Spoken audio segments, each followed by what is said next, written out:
تم پرندوں سے دل بہلایا کرو۔ سپاہ گری اس آدمی کے لیے ایک خطرناک کھیل ہے جو عورت اور شراب کا دل دادا ہو۔ یہ الفاظ اپریل 1175 میں صلاح الدین ایوبی نے اپنے چچا زاد بھائی خلیفہ الصالح کے ایک امیر سیف الدین کو لکھے تھے۔ ان دونوں نے صلیبیوں کو درپردہ مدد اور زر و جواہرات کا لالچ دیا اور صلاح الدین ایوبی کو شکست دینے کی سازش کی تھی۔ صلیبی یہی چاہتے تھے۔ انہوں نے حملہ کیا، الصالح اور سیف الدین نے ان کی مدد کی۔ صلاح الدین ایوبی نے ان سب کو شکست دی۔ امیر سیف الدین اپنا مال و متاع چھوڑ کر بھاگا۔ اس کی ذاتی خیمہ گاہ سے رنگ برنگے پرندے، حسین اور جوان رقاصائیں اور گانے والیاں، ساز اور سازندے اور شراب کے مٹکے برآمد ہوئے۔ صلاح الدین ایوبی نے پرندوں کو، ناچنے گانے والیوں اور ان کے سازندوں کو رہا کر دیا اور امیر سیف الدین کو اس مضمون کا خط لکھا: تم دونوں نے کفار کی پشت پناہی کر کے ان کے ہاتھوں میرا نام و نشان مٹانے کی ناپاک کوشش کی، مگر یہ نہ سوچا کہ تمہاری یہ سازش عالم اسلام کا بھی نام و نشان مٹا سکتی ہے۔ تم اگر مجھ سے حسد کرتے تھے تو مجھے قتل کرا دیا ہوتا۔ تم مجھ پر 2 قاتلانہ حملے کرا چکے ہو، دونوں ناکام رہے۔ اب ایک اور کوشش کر دیکھو، ہو سکتا ہے کامیاب ہو جاؤ۔ اگر تم مجھے یہ یقین دلا دو کہ میرا سر میرے تن سے جدا ہو جائے تو اسلام اور زیادہ سربلند ہوگا، تو رب کعبہ کی قسم میں تمہاری تلوار سے اپنا سر کٹواؤں گا اور تمہارے قدموں میں رکھ دینے کی وصیت کروں گا۔ میں تمہیں صرف یہ بتا دینا چاہتا ہوں کہ کوئی غیر مسلم مسلمان کا دوست نہیں ہو سکتا۔ تاریخ تمہارے سامنے ہے، اپنا ماضی دیکھو۔ شاہ فرینک اور ریمانڈ جیسے اسلام دشمن صلیبی تمہارے دوست صرف اس لیے بنے کہ تم نے انہیں مسلمانوں کے خلاف میدان میں اترنے کی شے اور مدد دی تھی۔ اگر وہ کامیاب ہو جاتے تو ان لوگوں کا اگلا شکار تم ہوتے، اور اس کے بعد ان کا یہ خواب بھی پورا ہو جاتا کہ اسلام صفحہ ہستی سے مٹ جائے۔ تم جنگجو قوم کے فرد ہو، فن سپاہ گری تمہارا قومی پیشہ ہے۔ ہر مسلمان اللہ کا سپاہی ہے، مگر ایمان بنیادی شرط ہے۔ تم پرندوں سے ہی دل بہلایا کرو۔ سپاہ گری اس آدمی کے لیے ایک خطرناک کھیل ہے جو عورت اور شراب کا دل دادا ہو۔ میں تم سے درخواست کرتا ہوں کہ میرے ساتھ تعاون کرو اور میرے ساتھ جہاد میں شریک ہو جاؤ۔ اگر یہ نہ کر سکو تو میری مخالفت سے باز آ جاؤ، میں تمہیں کوئی سزا نہیں دوں گا۔ اللہ تمہارے گناہ معاف کرے، آمین۔ صلاح الدین ایوبی۔ ایک یورپی مورخ لین پول لکھتا ہے کہ صلاح الدین ایوبی کے ہاتھ جو مال غنیمت لگا اس کا کوئی حساب نہیں تھا۔ جنگی قیدی بھی بے انداز تھے۔ صلاح الدین ایوبی نے تمام تر مال غنیمت 3 حصوں میں تقسیم کیا۔ ایک حصہ جنگی قیدیوں میں تقسیم کر کے انہیں رہا کر دیا، دوسرا حصہ اپنی سپاہ اور غریبوں میں تقسیم کیا اور تیسرا حصہ مدرسہ نظام الملک کو دے دیا۔ اس نے اسی مدرسے سے تعلیم حاصل کی تھی، نہ خود کچھ رکھا نہ اپنے کسی جرنیل کو کچھ دیا۔ اس کا نتیجہ یہ ہوا کہ جنگی قیدی جن میں سے بہت سے مسلمان تھے اور باقی غیر مسلم رہا ہو کر صلاح الدین ایوبی کے کیمپ میں جمع ہو گئے اور اس کی اطاعت قبول کر کے اپنی خدمات اس کی فوج کے لیے پیش کر دیں۔ ایوبی کی کشادہ نظری اور عظمت دور دور تک مشہور ہو گئی۔ اس سے پہلے حسن بن صباح کے پر اسرار فرقے فدائی، جنہیں یورپی مورخوں نے قاتلوں کا گروہ لکھا ہے، صلاح الدین ایوبی پر 2 بار قاتلانہ حملے کر چکے تھے، لیکن خدائے ذوالجلال کو اپنے اس عظیم مرد مجاہد سے بہت کام لینا تھا۔ دونوں بار ایک معجزہ ہوا کہ اسلام کا یہ محافظ بال بال بچ گیا۔ اس پر تیسرا قاتلانہ حملہ اس وقت ہوا جب وہ اپنے مسلمان بھائیوں اور صلیبیوں کی سازش کی چٹان کو شمشیر سے ریزہ ریزہ کر چکا تھا۔ امیر سیف الدین میدان سے بھاگ گیا، مگر وہ صلاح الدین ایوبی کے خلاف حسد اور کینے سے باز نہ آیا۔ اس نے حسن بن صباح کے قاتل فرقے کی مدد حاصل کر لی۔ یہ فرقہ ایک مدت سے اسلام کی آستین میں سانپ کی طرح پل رہا تھا۔ اس کا تفصیلی تعارف بہت ہی طویل ہے۔ مختصر یہ کہ جس طرح زمین سورج سے الگ ہو کر گناہوں کا گہوارہ بن گئی ہے، اسی طرح حسن بن صباح نام کے ایک آدمی نے اسلام سے الگ ہو کر نبیوں اور پیغمبروں والی عظمت حاصل کرنے کا منصوبہ بنایا۔ وہ اپنے آپ کو مسلمان ہی کہلاتا رہا اور ایسا گروہ بنا لیا جو طلسماتی طریقوں سے لوگوں کو اپنا پیروکار بناتا تھا۔ اس مقصد کے لیے اس گروہ نے نہایت حسین لڑکیاں، نشہ آور جڑی بوٹیاں، ہپنوٹزم اور چرب زبانی جیسے طریقے اختیار کیے۔ بہشت بنائی جس میں جا کر پتھر بھی موم ہو جاتے تھے۔ اپنے مخالفین کو ختم کرنے کے لیے قاتلوں کا ایک گروہ تیار کیا۔ قتل کے طریقے خفیہ اور پر اسرار ہوتے تھے۔ اس فرقے کے افراد اس قدر چالاک، ذہین اور نڈر تھے کہ بھیس اور زبان بدل کر بڑے بڑے جرنیلوں کے باڈی گارڈ تک بن جاتے تھے، اور جب کوئی پر اسرار طریقے سے قتل ہو جاتا تھا تو قاتلوں کا سراغ ہی نہیں ملتا تھا۔ کچھ عرصے کے بعد یہ فرقہ قاتلوں کا گروہ کے نام سے مشہور ہو گیا۔ یہ لوگ سیاسی قتل کے ماہر تھے، زہر بھی استعمال کرتے تھے جو حسین لڑکیوں کے ہاتھوں شراب میں دیا جاتا تھا۔ بہت مدت تک یہ فرقہ اسی مقصد کے لیے استعمال ہوتا رہا۔ اس کے پیروکار فدائی کہلاتے تھے۔ صلاح الدین ایوبی کو نہ حسین لڑکیوں سے دھوکہ دیا جا سکتا تھا، نہ شراب سے۔ وہ ان دونوں سے نفرت کرتا تھا۔ اسے قتل کرنے کا یہی ایک طریقہ تھا کہ اس پر قاتلانہ حملہ کیا جائے۔ اس کے محافظوں کی موجودگی میں اس پر حملہ نہیں کیا جا سکتا تھا۔ 2 حملے ناکام ہو چکے تھے۔ اب جبکہ صلاح الدین ایوبی کو یہ توقع تھی کہ اس کا چچا زاد بھائی الصالح اور امیر سیف الدین شکست کھا کر توبہ کر چکے ہوں گے، انہوں نے انتقام کی ایک اور زیر زمین کوشش کی۔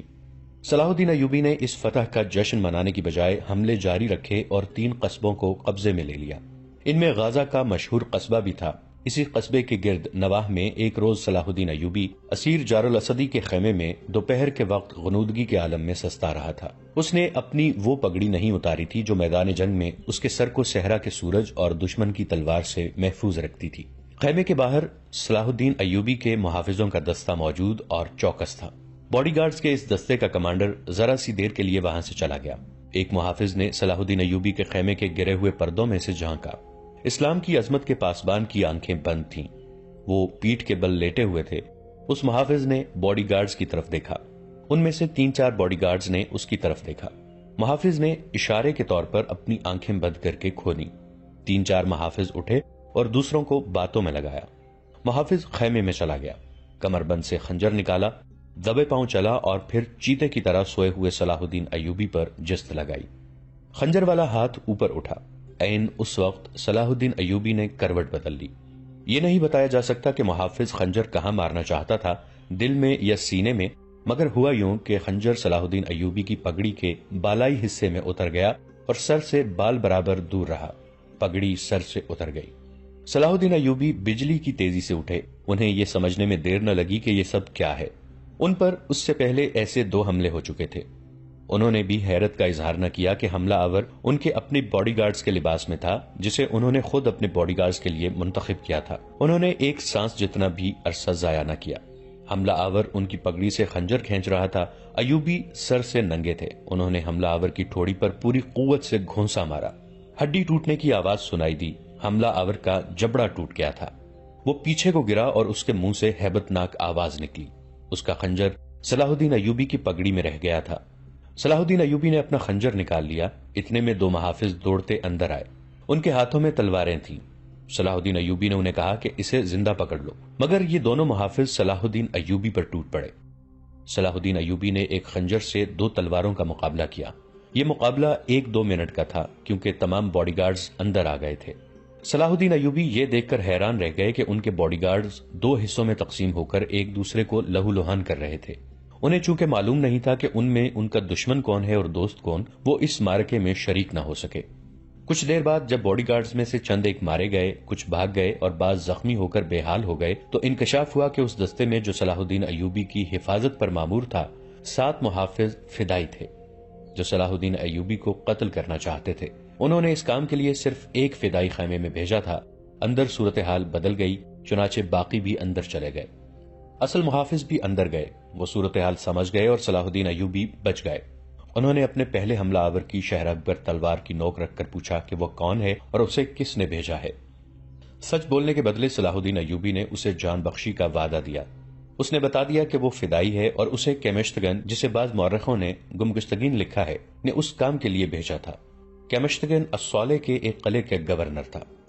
اصل کہانی سنانے سے پہلے یہ ضروری معلوم ہوتا ہے کہ ان واقعات سے پہلے کے دور کو دیکھا جائے۔ صلاح الدین ایوبی کے نام، ان کی عظمت اور تاریخ اسلام میں ان کے مقام اور کارناموں سے کون واقف نہیں؟ ملت اسلامیہ تو انہیں بھول ہی نہیں سکتی، مسیحی دنیا بھی انہیں ہمیشہ یاد رکھے گی۔ لہٰذا یہ ضروری معلوم نہیں ہوتا کہ صلاح الدین ایوبی کا شجرہ نسب تفصیل سے بیان کیا جائے۔ ہم جو کہانی سنانے لگے ہیں وہ اس نوعیت کی ہے جس کی وسعت کے لیے تاریخ کا دامن تنگ ہوتا ہے۔ یہ تفصیلات وقائع نگاروں اور قلمکاروں کی ریکارڈ کی ہوئی ہیں، کچھ سینہ بسینہ اگلی نسلوں تک پہنچتی ہیں۔ تاریخ کے دامن میں صلاح الدین ایوبی کے صرف کارنامے محفوظ کیے گئے ہیں۔ ان سازشوں کا ذکر بہت کم آیا ہے جو اپنوں نے ان کے خلاف اور ان کی بڑھتی ہوئی شہرت اور عظمت کو داغدار کرنے کے لیے انہیں ایسی لڑکیوں کے جال میں پھانسنے کی بار بار کوشش کی گئی جن کے حسن میں طلسماتی اثر تھا۔ تاریخ اسلام کا یہ حقیقی ڈرامہ 23 مارچ 1169 کے روز سے شروع ہوتا ہے، جب صلاح الدین ایوبی کو مصر کا وائسرائے اور فوج کا کمانڈر ان چیف بنایا گیا۔ انہیں اتنا بڑا رتبہ ایک تو اس لیے دیا گیا تھا کہ وہ حکمران خاندان کے نونہال تھے، اور دوسرے اس لیے کہ اوائل عمر میں ہی وہ فن حرب و ضرب کے ماہر ہو گئے تھے۔ سپاہ گری ورثے میں ہی پائی تھی۔ ان کے ذہن میں حکمرانی کے معنی بادشاہی نہیں، اسلام کی پاسبانی اور قوم کی عظمت اور فلاح و بہبود تھی۔ ان کا جب شعور بیدار ہوا تو پہلی خلش یہ محسوس کی کہ مسلمان حکمرانوں میں نہ صرف یہ کہ اتحاد نہیں بلکہ وہ ایک دوسرے کی مدد سے بھی گریز کرتے تھے۔ وہ عیاش ہو گئے تھے۔ شراب اور عورت نے جہاں ان کی زندگی رنگین بنا رکھی تھی، وہیں عالم اسلام اور خدا کے اس عظیم مذہب کا مستقبل تاریک ہو گیا تھا۔ ان امیروں، ان کے وزیروں اور مشیروں کے حرم غیر مسلم لڑکیوں سے بھرے ہوئے ہوتے تھے۔ زیادہ تر لڑکیاں یہودی اور عیسائی تھیں جنہیں خاص تربیت دے کر ان حرموں میں داخل کیا گیا تھا۔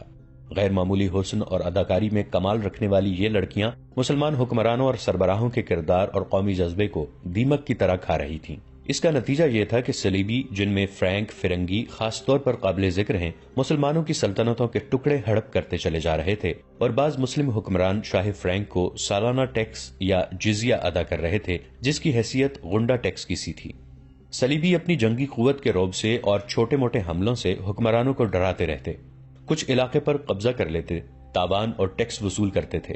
ان کا مقصد یہ تھا کہ آہستہ آہستہ دنیا اسلام کو ہڑپ کر لیا جائے۔ مسلمان حکمران اپنی رعایا کا خون چوس کر ٹیکس دیتے رہتے تھے۔ ان کا مقصد یہ تھا کہ انہیں عیش و عشرت میں پریشان نہ کیا جائے۔ فرقہ پرستی کے بیج بھی بو دیے گئے تھے۔ ان میں سب سے زیادہ خطرناک فرقہ حسن بن صباح کا تھا، جو صلاح الدین ایوبی کی جوانی سے ایک صدی پہلے معرض وجود میں آیا تھا۔ یہ مفاد پرستوں کا فرقہ تھا، بے حد خطرناک اور پر اسرار۔ یہ لوگ اپنے آپ کو فدائی کہلاتے تھے، جو بعد میں حشیشین کے نام سے مشہور ہوئے، کیونکہ وہ حشیش نام کی ایک نشہ آور شے سے دوسروں کو اپنے جال میں پھانستے تھے۔ صلاح الدین ایوبی نے مدرسہ نظام الملک میں تعلیم حاصل کی۔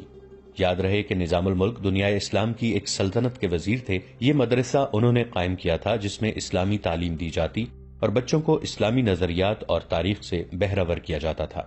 ایک مورخ ابن الاطہر کے مطابق نظام الملک حسن بن صباح کے فدائیوں کا پہلا شکار ہوئے تھے، کیونکہ وہ رومیوں کی توسیع پسندی کی راہ میں چٹان بنے ہوئے تھے۔